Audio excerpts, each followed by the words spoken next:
கர்த்தருக்கு ஸ்தோத்திரம். இந்த நாள் தேன்துளி நிகழ்ச்சியிலே உங்களை நான் மீண்டும் சந்திப்பதில் அதிக மகிழ்ச்சி அடைகிறேன். நேற்றைய தினத்தில் மத்தேயு நிருபத்தில் சொன்னதான கடைசி கட்டளையை நம்ம பார்த்தோம். இன்றைக்கு இதை போலவே மார்க் எழுதின சுவிசேஷத்திலும் இன்னும் அதிகமான சில காரியங்களை இயேசு தாம் இந்த உலகத்தை விட்டு கடந்து செல்வதற்கு முன்பாக, பரத்துக்கு எடுத்துக்கொள்ளப்படுவதற்கு முன்பாக அவர் சொல்லி சென்றார். அவர் என்ன சொன்னார் என்று பார்த்தால், மார்க் எழுதின சுவிசேஷம் 16ஆம் அதிகாரம் 15ஆம் வசனத்திலிருந்து கடைசி வரைக்கும் பார்ப்போம் என்று சொன்னால், இதில் சொல்லப்படக்கூடியதான காரியம் என்னவென்றால், பின்பு அவர்களை நோக்கி, நீங்கள் உலகமெங்கும் போய் சர்வ சிருஷ்டிக்கும் சுவிசேஷத்தை அறிவியுங்கள். இதுதான் அவர் கொடுத்ததான கட்டளை. நீங்கள் கலிலேயாவில் மட்டும் இருக்க வேண்டாம், எருசலேமில் மட்டும் இருக்க வேண்டாம், உலகத்தின் கடைசி பரியந்தம் மட்டும் நீங்கள் போய் இன்றைக்கு நீங்கள் சுவிசேஷத்தை அறிவிக்க வேண்டும் என்று ஒரு பெரிய கட்டளையை அந்த 11 பேரை நம்பி அவர் கொடுத்துட்டு போனார். இன்றைக்கி பார்த்தீங்கன்னா அந்த கிறிஸ்தவம் உலகமெங்கும் பரவி இருக்கிறது. எல்லா 5 கண்டங்களிலும் பரவி இருக்கிறது. எல்லா தேசங்களிலும் இருக்கிறது. இயேசுவே ஆண்டவர், இயேசுவே இரட்சகர், அவர்தான் வரப்போகிற ராஜா என்று அவர்கள் அறிவித்து கொண்டு வருகிறார்கள். இன்றைக்கும் கூட நாமும் அதை தான் அறிவித்து கொண்டு வருகிறோம்.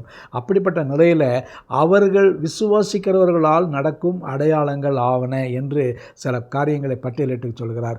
யாரெல்லாம் விசுவாசிக்கிறார்களோ, இயேசுவின் மீது நம்பிக்கை கொண்டு விசுவாசிக்கிறார்களோ அவர்கள் என்ன செய்வார்கள் என்று பார்த்தால், விசுவாசம் உள்ளவனாகி ஞானஸ்நானம் பெற்றவன் ரட்சிக்கப்படுவான், விசுவாசியாதவனோ ஆக்கணிக்குள்ளாக தீர்ப்படுகிறான். விசுவாசிகளால் நடக்கும் அடையாளங்களாவன, என் நாமத்திலே பிசாசுகளை துரத்துவார்கள், நவமான பாஷைகளை பேசுவார்கள், சர்ப்பங்களை எடுப்பார்கள், சாவுக்கேதுவான யாதொன்றை குடித்தாரும் அவர்களை சேதப்படுத்தாது, வியாதியஸ்தர் மேல் கைகளை வைப்பார்கள், அவர்கள் சொஸ்தமாவார்கள்.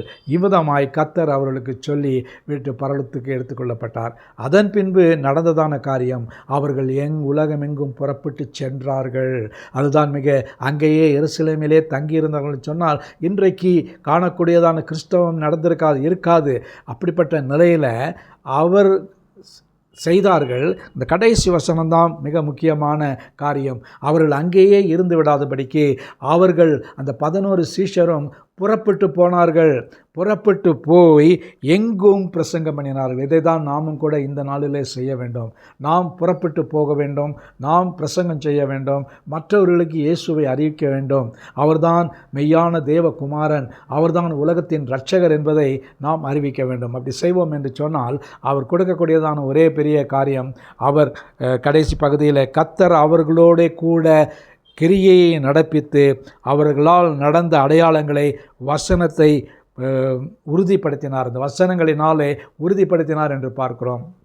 தேவன் அவர்களோடு கூட இருந்தார். அவர்கள் எங்கு சென்றாலும், எந்த நேரத்தில், எப்படிப்பட்டதான காரியங்களில், உபத்திரவத்தில் கடந்து சென்றாலும், எதை செய்தாலும் அவர்களோடு கூட இருந்து அவர்களை கிரியைகளினாலே, வசனங்களினாலே அதை உறுதிப்படுத்தினார். இன்றைக்கு மிக முக்கியமான ஒரு காரியம், அவர் நம்முடைய எல்லா கிரியைகளையும் செய்கைகளையும் உறுதிப்படுத்தக்கூடியவராக இருக்கிறார். நாமும் கூட இந்த நாளில் இயேசுவுக்கென்று வசனத்தின் மூலமாக நடக்கக்கூடியதான காரியங்களை அநேகருக்கு பிரசங்கம் செய்து உபதேசித்து அவர்களை ஆண்டவருடைய பக்கத்தில் கொண்டு வர வேண்டும். அப்படி செய்வோம் என்று சொன்னால் தேவன் நம்மிலே பிரியமாயிருப்பார். நல்ல ஆண்டவரே, நீர் கொடுத்த இந்த கடைசி கட்டளைகளுக்காக நன்றி செலுத்துகிறோம். ஆண்டவரே, நீர் கொடுத்த அதிகாரத்தின்படி நாங்கள் எதை செய்தாலும் அது வாய்க்கும் என்று பார்க்கிறோம் ஐயா. சாவுக்கேதுவான காரியங்கள் எதுவும் எங்களை மேற்கொள்ளாது என்று பார்க்கிறோம். அப்படிப்பட்டதான ஒரு பெரிய கிருபையை நீர் எங்களுக்கு தர வேண்டுமா ஜெபிக்கிறோம். மீட்பர் இயேசுவின் நாமத்தில் ஜெபிக்கிறேன் நல்ல பிதாவே. ஆமேன், ஆமேன். கர்த்தர் உங்களை ஆசீர்வதிப்பாராக. தேவன் கடைசி பரிந்தும் உங்களோடு கூட இருப்பார்.